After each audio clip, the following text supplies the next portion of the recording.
ធ្វើជាបណ្ដាញផ្សព្វផ្សាយតែក៏មិនមែនមានន័យថាពីថ្ងៃនេះតទៅអត់ទុកចិត្តឯណាទាំងអស់ទេបើសិនជាអត់ទុកចិត្តយើងចាញ់ត្រូវតែបន្តទុកចិត្តគ្នាប៉ុន្តែគ្រាន់តែយើងត្រូវដឹងថាតើរបៀបមើលអ្នកដែលប្រកបនោះបែបណា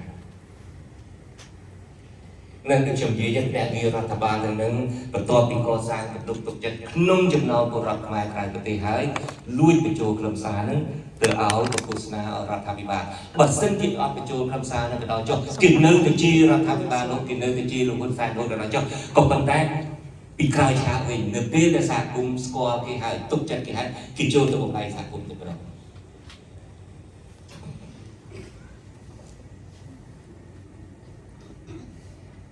យើងថានៅក្នុងបរិបទហ្នឹងហើយដូច្នេះបញ្ហារបស់យើងគឺគំនាបនៃការគម្រាមកំហែងពលរដ្ឋដែលយើងបញ្ចេញមតិ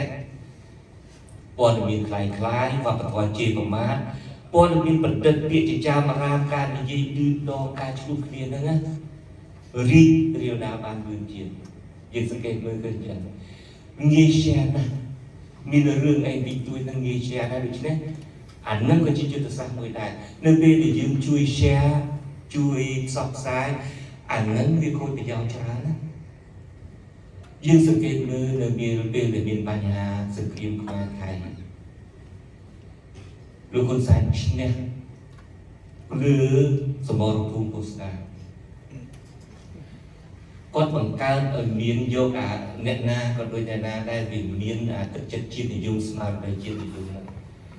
សូម្បីតែគណៈបកប្រឆាំងសុំទោសធ្លាក់នៅក្នុងអន្តៈរបស់លោកហ៊ុនសែននាំគ្នាងាកមកទៅលាក់ចោលឲ្យការងារនៅពេលដែលគាត់បង្វក់ឲ្យមានសង្គ្រាមខ្មែរថៃយើងនាំគ្នាចាប់ដើមធ្វើបាតកម្មប្រឆាំងនឹងសៀមតែមកឈ្លានពានប្រឆាំងនឹងសៀមដែលចាប់ទាហានខ្មែរ8នាំអ្នកប្រឆាំងនឹងសៀមតែចាប់រំលោភស្ត្រីខ្មែរបូកអីជាដើមហើយការពិតអ្នកណាបង្កើតសង្គ្រាមលោកហ៊ុនសែនអ្នកបង្កើតសង្គ្រាមគាត់បង្កើតដើម្បីអីដើម្បីបង្វែរពីស្ថានភាព cyber crime សហរដ្ឋអាមេរិកអង់គ្លេសចាប់ផ្ដើមស៊ើបអង្កេត agency នេះមិនមែនទៅថ្ងៃ$14ដែលចេញហ្នឹងទេគេស៊ើបអង្កេតហ្នឹង10ឆ្នាំមួយឆ្នាំជាង2ឆ្នាំជាងមកអាស៊ីសេរីផ្សាយពី agency ផ្សាយពីហួយ 1K បែនរបស់ហ៊ុនតូហ្នឹងតាំងពីឆ្នាំទៅប៉ុណ្ណេះដូច្នេះលោកហ៊ុនសែនគាត់ដឹងថាថ្ងៃណាមួយរឿង Gen Z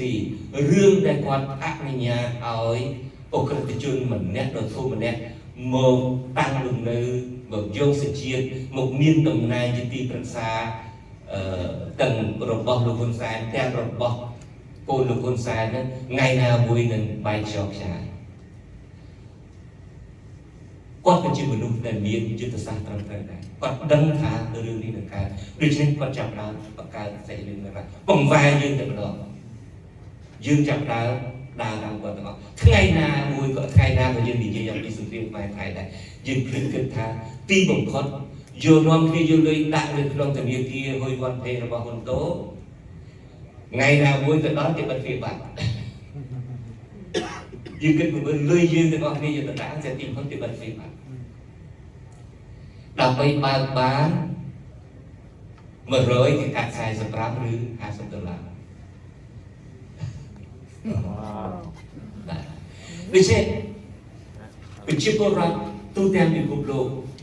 ប៉ះពាល់ទៅនឹងការដែល Gen Z ទៅធ្វើជាអក្រិតកម្មអនឡាញនៅប្រទេសកម្ពុជាគ្រប់ជនជាតិទាំងអស់ដែលត្រូវគេបោកយកមកធ្វើការនៅស្រុកខ្មែរបខំចាប់វាយដើម្បីឲ្យ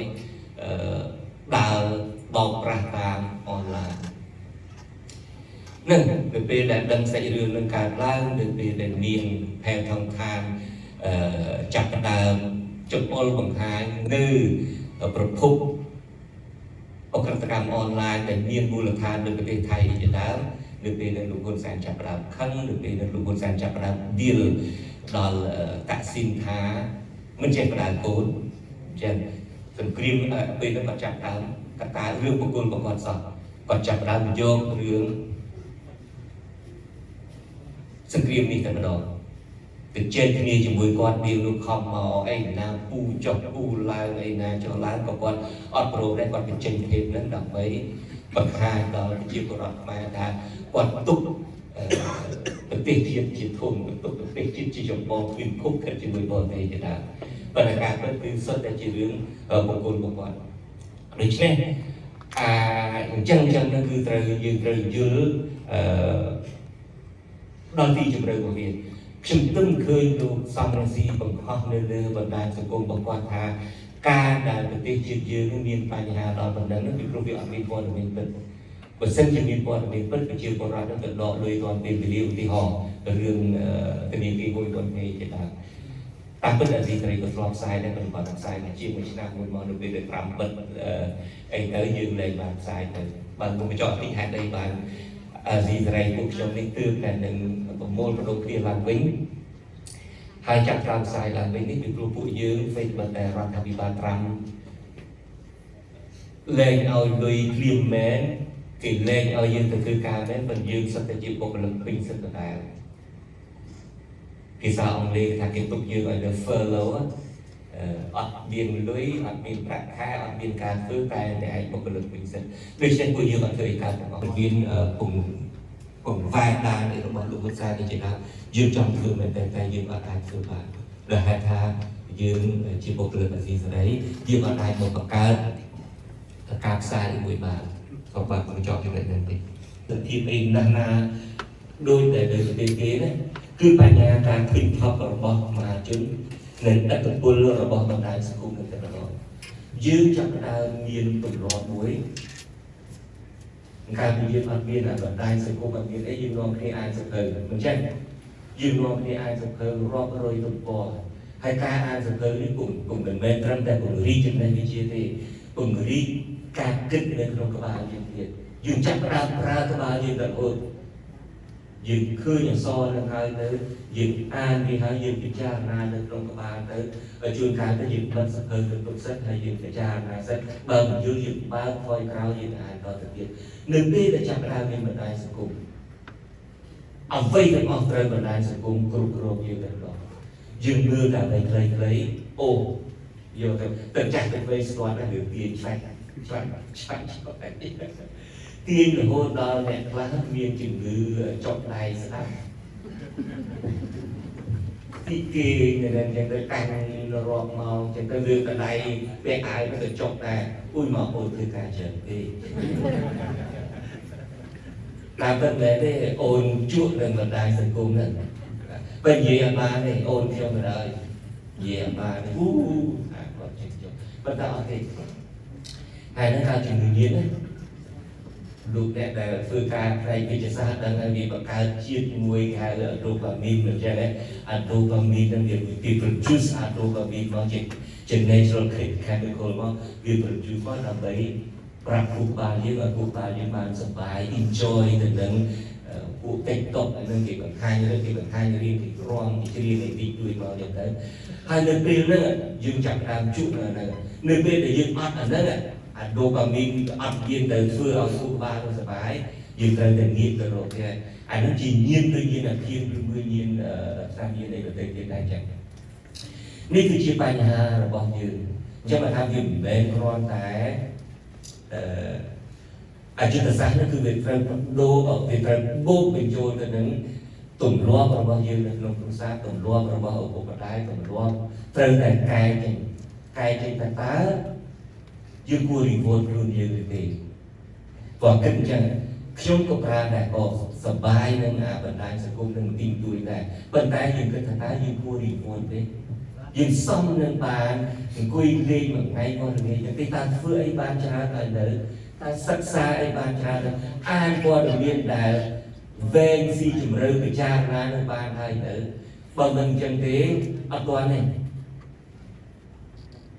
តើគិតថាតើយើងរីវល់ខ្លួនយើងបានណាក៏យើងអង្គុយគិតខ្លួនយើងតើយើងសមទេសមនឹងចំណាយពេល1ម៉ោងចំណាយពេល2ម៉ោង3ម៉ោងតែរឿងអញ្ចឹងទេដូច្នេះតើកំណត់ខ្លួនឯងហើយបើសិនជាយើងកំណត់ខ្លួនឯងកូនចៅយើងក៏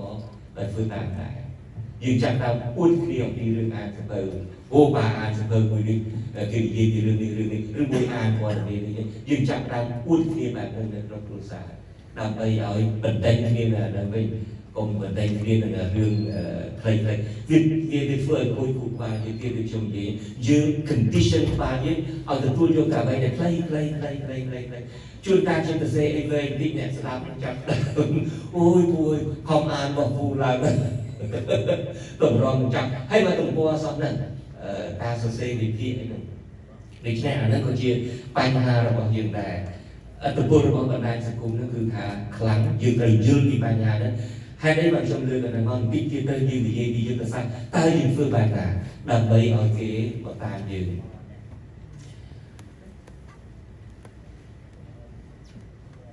là bài ha mươi kiaคือbài ha